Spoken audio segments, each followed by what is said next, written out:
قرآن مجید برہان رشید میں رب ذوالجلال نے بارہا اس لفظ کو استعمال کیا ہے، اور اگر ہم ان تمام آیات کا خلاصہ مرتب کریں تو قرآن مجید برہان رشید میں اس کے جو بڑے شعبہ جات بنتے ہیں وہ 3 ہیں۔ خالق کائنات جل جلالہ نے صراط مستقیم کو اپنی طرف بھی منسوب کیا ہے، صراط مستقیم کو رسول اکرم صلی اللہ علیہ وآلہ وسلم کی طرف بھی منسوب کیا ہے، اور صراط مستقیم کو اولیاء کرام کی طرف بھی منسوب کیا ہے۔ تو اس لحاظ سے قرآن مجید برہان رشید کی آیات کا مضمون صراط مستقیم کے 3 نام معین کر رہا ہے کہ صراط مستقیم صراط اللہ بھی ہے، صراط مستقیم صراط الرسول علیہ السلام بھی ہے، اور صراط مستقیم صراط الاولیاء بھی ہے۔ صراط مستقیم کو جو خالق کائنات جل جلالہ کی طرف منسوب کیا جاتا ہے، اور خود قرآن مجید برہان رشید میں صراط اللہ کے لفظ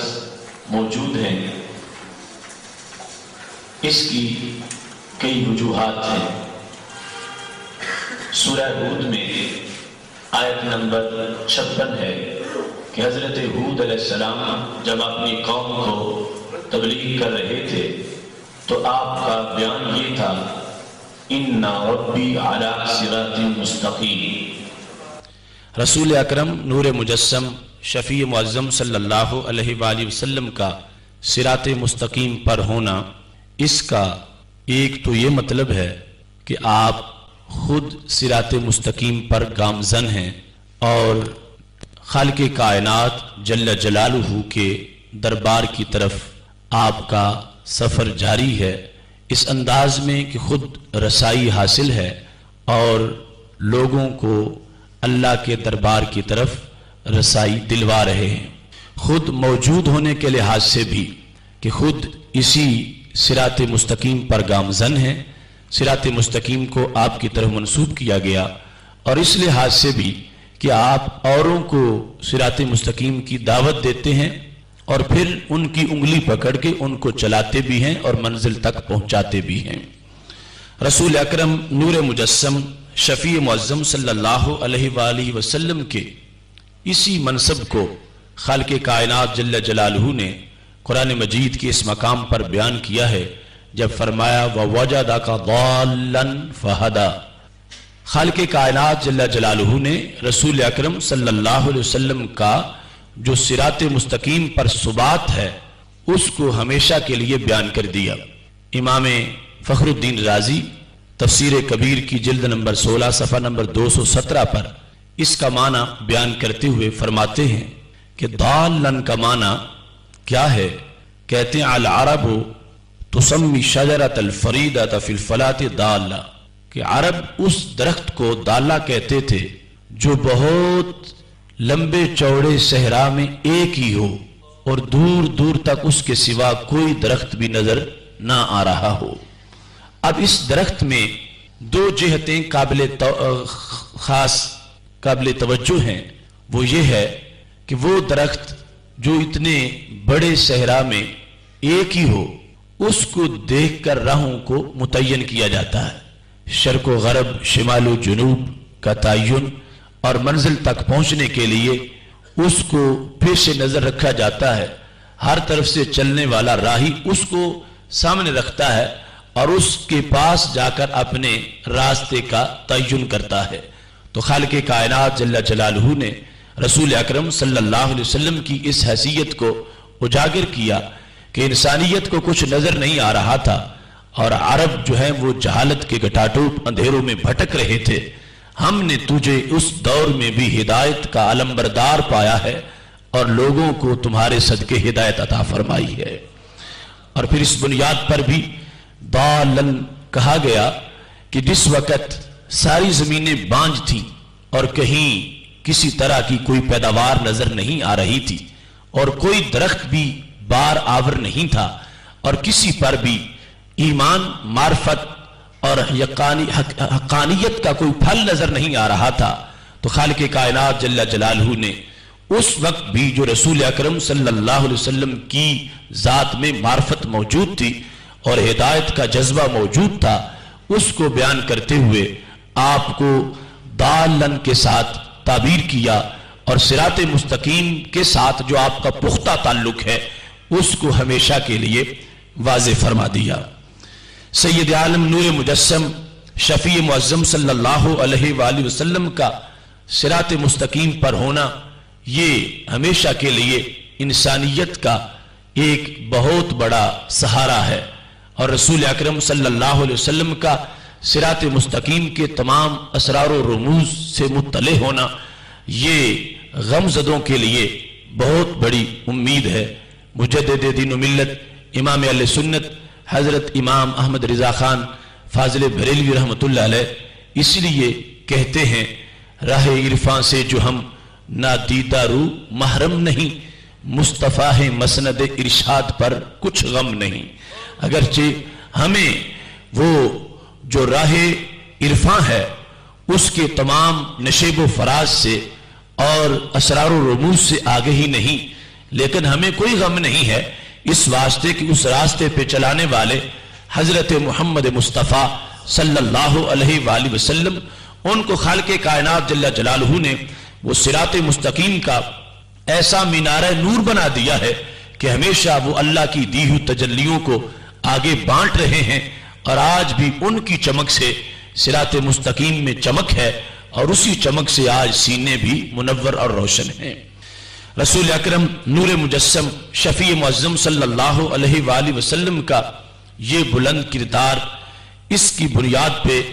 خالق کائنات جل جلالہ نے صراط مستقیم کو نبی علیہ السلام کے نام سے منسوب کر دیا، یہاں تک کہ قرآن مجید کی سورہ انعام کے اندر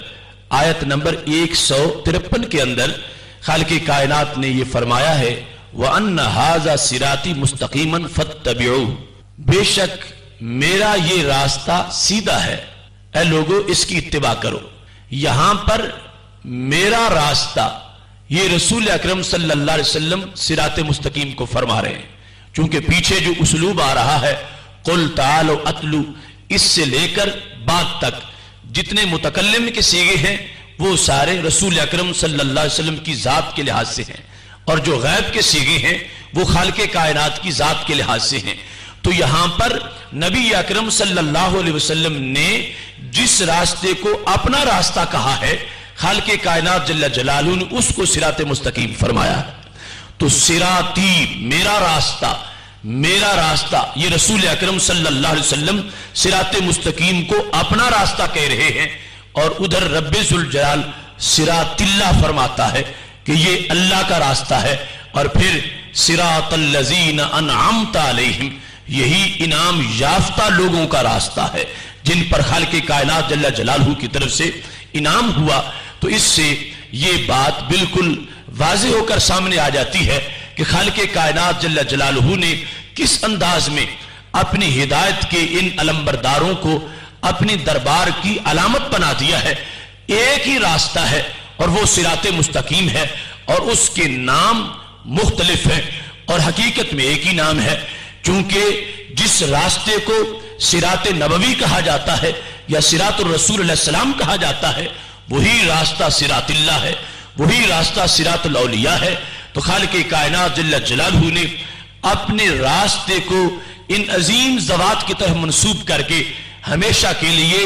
یہ جو بعد میں جھگڑے ہونے تھے کہ یہ تم ولی کی محبت کی بات کرتے ہو، یا یہ صحابہ کرام کی محبت کی بات کرتے ہو، یا اہل بیت اطہار علیہم رضوان کی محبت کی بات کرتے ہو، یا رسول اکرم صلی اللہ علیہ وسلم کی محبت کی بات کرتے ہو، تو اس کو کوئی اللہ کی محبت سے جدا نہ سمجھے اور ان کے راستے کو کوئی اللہ کے راستے سے جدا نہ سمجھے، اس واسطے کہ اللہ نے اپنا راستہ ان کے نام لگا دیا ہے اور اپنے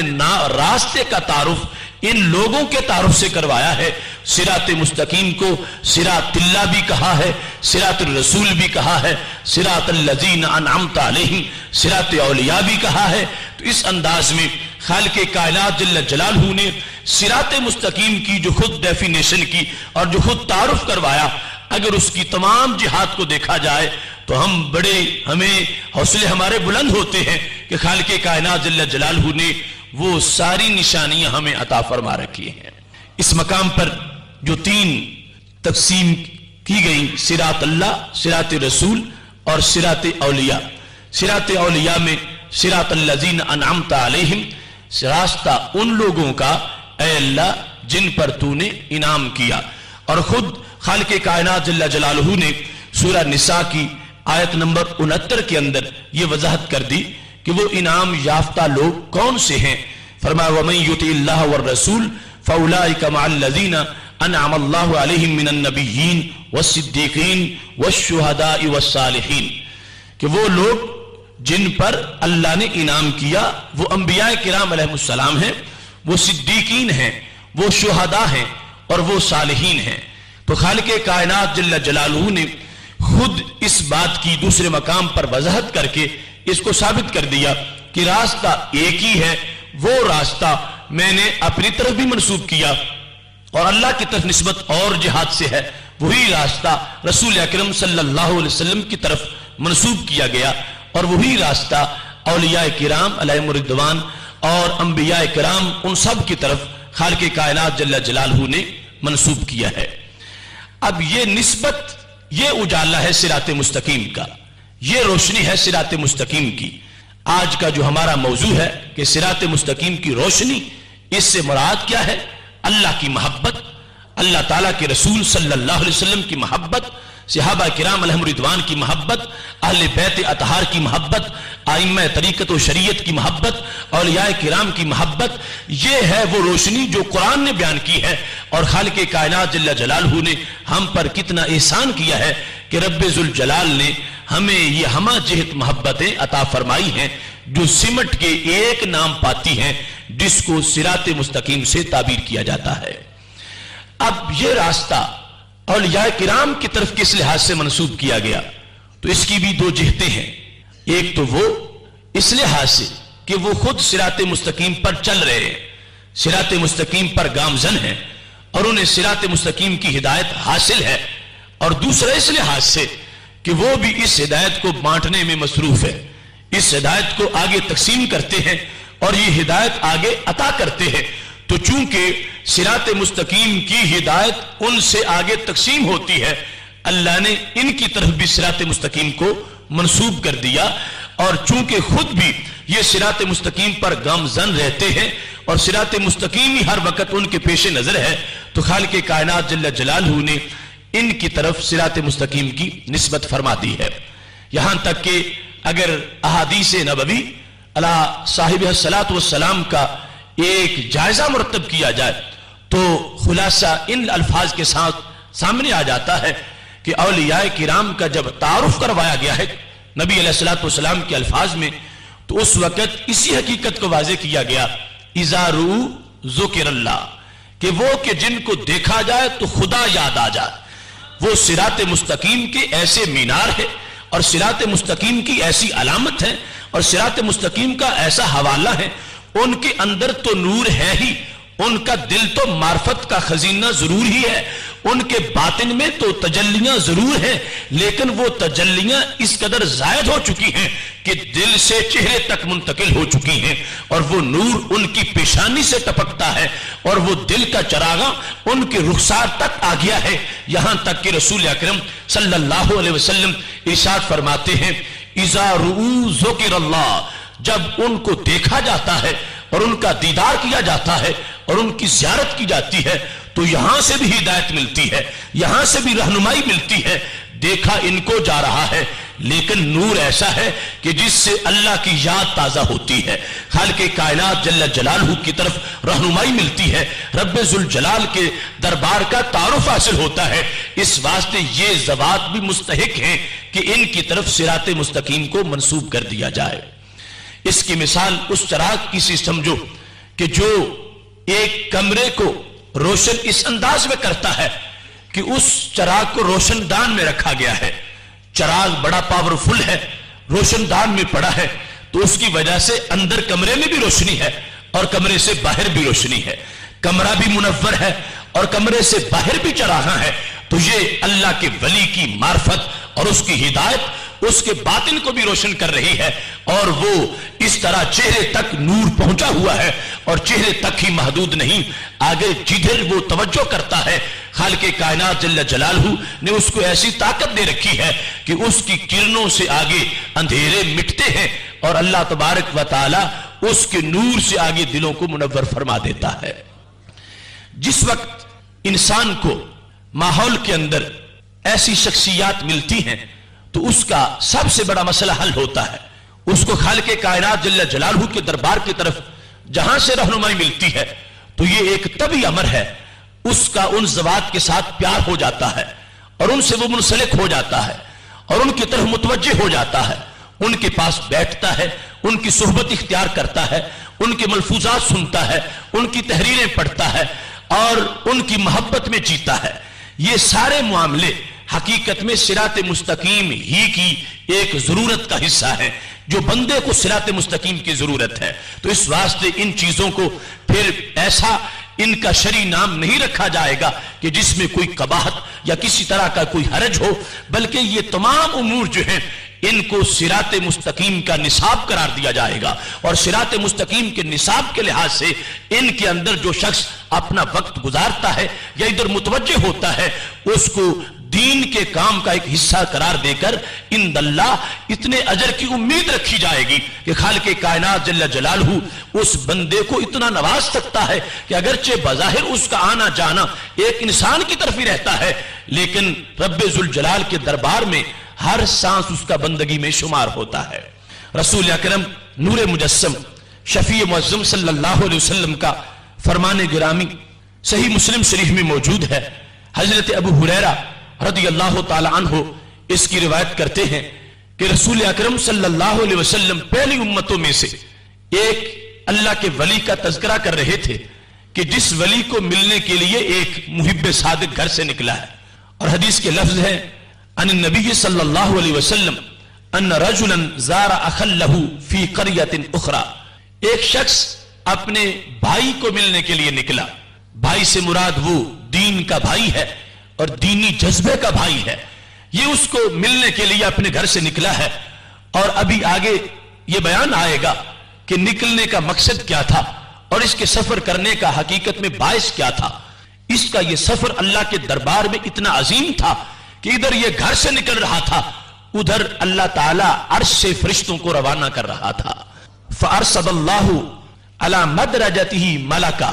خالق کائنات جل جلالہ نے اس راستے پر جو اس شخص سے گھر سے لے کر اس اگلے شخص کے گھر تک جانے والا ہے، جس کے پاس یہ معرفت کی خوشبو لینے جا رہا ہے، اس راستے پر خالق کائنات جل جلالہ نے ایک فرشتے کو کھڑا کر دیا۔ وہ شکل انسان میں کھڑا تھا۔ جب یہ مرید صادق جو ایک انسان کے پاس جا رہا ہے لیکن مقصد بڑا اعلیٰ ہے، جب یہ اس فرشتے کے پاس سے گزرا تو اس نے اس کو روکا اور پوچھا اینا تریدو، کہاں جا رہے ہو؟ تمہارا یہ سفر کس مقام کی طرف ہے اور تمہارے یہ قدم کس منزل کی طرف اٹھ رہے ہیں؟ جب اس فرشتے نے پوچھا تو اس شخص نے یہ جواب دیا اریدو اخلی فی ہذہ القریہ، اس دیہات میں میرا ایک دینی بھائی ہے، میں اس کو ملنا چاہتا ہوں، میں اس کی طرف جانا چاہتا ہوں۔ فرشتے نے پھر پوچھا ہل لک علیہ من نعمت تربھا، کیا تو اس سے کچھ وصول کرنے جا رہا ہے؟ تو نے اس سے کوئی پیسے لینے ہیں، وہ لینے کے لیے جا رہا ہے؟ تیرا مقصد اس سے کوئی مال کی وصولی ہے یا تمہارا کوئی مشترکہ کاروبار ہے، اس سلسلے میں تو اس سے ملنے جا رہا ہے؟ فرشتہ جب یہ سوال کرتا ہے تو اب یہ شخص اپنی حقیقت کو واضح کرتا ہے، کہنے لگا لا، میرا اس کا کوئی درہم و دینار کا تعلق نہیں، میرا اور اس کا تعلق کوئی سونے چاندی کی چمک کا مرہون منت نہیں، میرا اور اس بندے کا تعلق جس کے پاس میں جا رہا ہوں یہ دنیاوی مال و منال کا کوئی رشتہ نہیں، غیر انی احببتہ فی اللہ، صرف میں اس کو دیکھتا ہوں تو مجھے خدا یاد آتا ہے، احببتہ فی اللہ، میں اس سے پیار کرتا ہوں مگر اس کے رنگ کی وجہ سے نہیں، میں اللہ کی محبت کے رنگ کی وجہ سے پیار کرتا ہوں، میں اس سے پیار کرتا ہوں اس کے پیسے کی وجہ سے نہیں، اس کے دنیاوی منصب کی وجہ سے نہیں، احببتہ فی اللہ، میں صرف اس کے ساتھ اللہ کے لیے پیار کرتا ہوں کہ مجھے اس سے اللہ کی رہنمائی ملتی ہے، مجھے اس سے اللہ کی معرفت کی لذت ملتی ہے، مجھے درد آشنائی ملتا ہے، مجھے شوق بندگی میسر آتا ہے اور مجھے رونق آگہی ملتی ہے۔ جب میں اس کے پاس بیٹھتا ہوں تو میں غفلت کے پردے میرے چھٹ جاتے ہیں اور بندگی کی ساری حقیقتیں مجھے میسر آ جاتی ہیں، میں شیطان کی غلامی سے اپنے آپ کو آزاد سمجھتا ہوں اور رحمان کی رحمت میں آباد سمجھتا ہوں، میں صرف اس لیے اس کے پاس جاتا ہوں کہ جب اس کو دیکھتا رہتا ہوں مجھے اللہ کے جلووں کی نمید ملتی رہتی ہے۔ اب یہ جواب جس وقت فرشتے کو مل گیا کہ ایک انسان کو ملنے جا رہا ہے، اگرچہ بظاہر یہ قدم کعبۃ اللہ کی طرف نہیں اٹھ رہے اور یہ قدم بیت المقدس کی طرف نہیں اٹھ رہے، انسان کے قدم ایک انسان کی طرف ہی جا رہے ہیں، لیکن یہ اٹھانے والا اس شوق سے ادھر جا رہا ہے کہ اگرچہ وہ انسانی ہے لیکن بات مجھے رحمان کی بتاتا ہے اور پتہ مجھے رب کائنات کا دیتا ہے، اور اتنی خوشبو ہے اس کی باتوں میں کہ جس کی وجہ سے ذہن معطر ہو جاتا ہے اور دماغ منور ہو جاتا ہے۔ اس عمل کو خالق کائنات جل جلالہ نے کتنا پسند کیا۔ اب دیکھنا یہ صراط مستقیم جن سے ملتا ہے ان کی طرف جانا اور ان کے پاس بیٹھنا، اس کو اللہ نے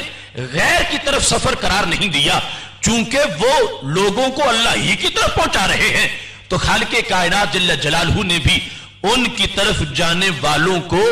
اپنے دربار کا مسافر ہی بتایا ہے۔ یہ فرشتہ بول پڑا، کہنے لگا کہ انسان سن لو، انی رسول اللہ الیکا، میں انسان نہیں ہوں، میں اللہ کا بھیجا ہوا قاصد ہوں، میں اللہ کا فرشتہ ہوں اور آج صرف تمہارے لیے پیغام لے کر آیا ہوں۔ رب کو پہلے بھی پتا تھا کہ تمہارے دل میں کیا ہے، لیکن یہ میری ڈیوٹی تھی کہ میں نے انٹرویو تمہارا کرنا تھا، اور تاکہ لوگوں کو پتا چل جائے کہ یہاں سفر کرنا اس کا کتنا بڑا مقام ہے۔ تم نے خود بیان کر دیا، میں نے سن لیا، اب سنو، انی رسول اللہ الیکا، میں تمہارے پاس اللہ کا ایک پیغام دے کر آیا ہوں۔ اب یہ انسان خوشی سے، اس کی کوئی انتہا خوشی کی نہ رہی، کہاں میں اور کہاں یہ نکھتے گل، نسیم صبح تیری مہربانی، مجھے زمین میں کوئی پوچھتا نہیں تھا، اب عرش سے میرے نام پیغام آنے لگے ہیں اور خالق کائنات جل جلالہ نے میری طرف سندیشہ بھیجا ہے اور مجھے پیغام بھیجا ہے میرے رب نے۔ اس انداز میں رکت طاری ہے اور خوشی ہے اور پوچھتا ہے کہ بتاؤ پھر میرا رب مجھے کیا کہہ رہا ہے، میرے رب کا کیا تم فرمان لے کے میرے پاس پہنچے ہو۔ فرشتہ کہتا ہے بِأَنَّ اللَّهَ قَدْ أَحَبَّكَ كَمَا أَحْبَبْتَهُ فِيهِ، پیغام یہ ہے کہ اے مرید صادق، تم نے اس شیخ کو اللہ کے لیے اپنا محبوب بنایا تھا، اللہ نے تجھے اپنا محبوب بنا لیا ہے۔ بِأَنَّ اللَّهَ قَدْ أَحَبَّكَ، میں یہ پیغام لے کر آ گیا ہوں کہ رب تجھ سے پیار کرتا ہے، رب تجھ سے محبت کرتا ہے، رب نے تجھے محبوب بنا لیا ہے، رب کائنات جل جلالہ تجھ سے پیار کرتا ہے۔ اب دیکھو اس صراط مستقیم کے متوالے نے جہاں سے روشنی حاصل کی، یہ وہاں محب بنا، ادھر اس کا تعلق بن گیا، ادھر اس کی توجہ ہو گئی، اللہ کے ولی کے ساتھ نسبت ہو گئی۔ سفر ایک انسان کی طرف تھا مگر رحمان کو اتنا پسند آ گیا، اس نے ایک بندے کو اللہ کے لیے محبوب بنا لیا،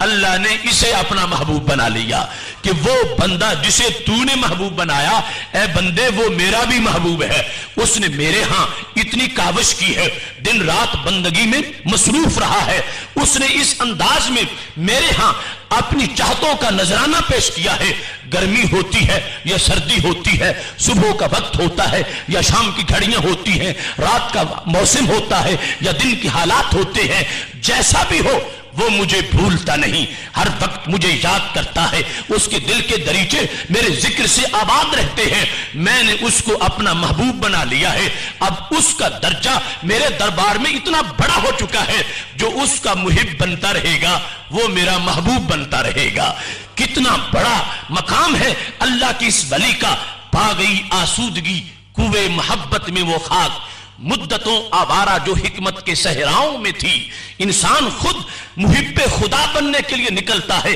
براہ راست ہے تو تڑپتا رہتا ہے، خاک چھانتا رہتا ہے، صدیاں گزر جائیں گی، یہ جنگلوں صحراؤں میں پڑا رہے گا، اس کو محب یزدی بننے کا بھی شرف حاصل نہیں ہوگا۔ لیکن جی اللہ کے دربار کے حوالے اور صراط مستقیم کے مینار اور یہ اللہ کے ولی، اللہ والے، ان کی کیسی حیثیت ہے جو ان کا محب بنتا ہے، خالق کائنات اسے اپنا محبوب بنا لیتا ہے، اس واسطے کہ ان کے قرب کی وجہ سے اس سے ساری غفلتیں دور ہو جاتی ہیں۔ وہ بندہ جو ان کا محب بنتا ہے، ان کے قرب کی وجہ سے وہ اس لائق ہو جاتا ہے کہ اسے اللہ محبوبیت کے درجے پر فائز کر دے، پھر وہ غافل نہیں ہوتا، اللہ کے دربار کا سرکش نہیں ہوتا، وہ باغی نہیں ہوتا،